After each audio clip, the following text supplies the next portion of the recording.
ser esquecido quando vivemos nos momentos de alegria, e está presente quando estamos reunidos nos grandes feitos que marcam os nossos dias. Um grande amigo sempre chega de repente e te conforta nos momentos de fracasso, porque a amizade é o remédio da gente ao precisarmos do conforto de um abraço.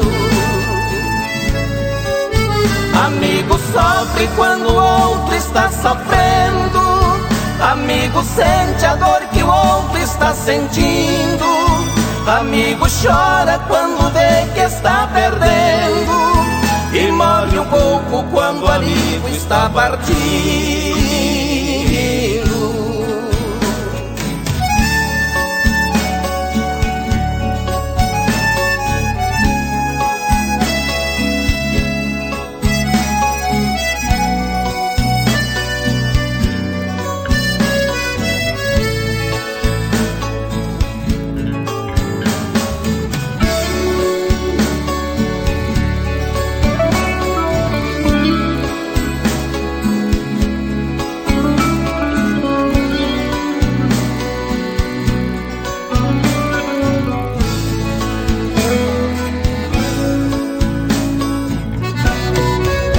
Um grande amigo nunca recusa um favor, ao depararmos com barreiras no caminho, demonstra força e nos transforma em vencedor.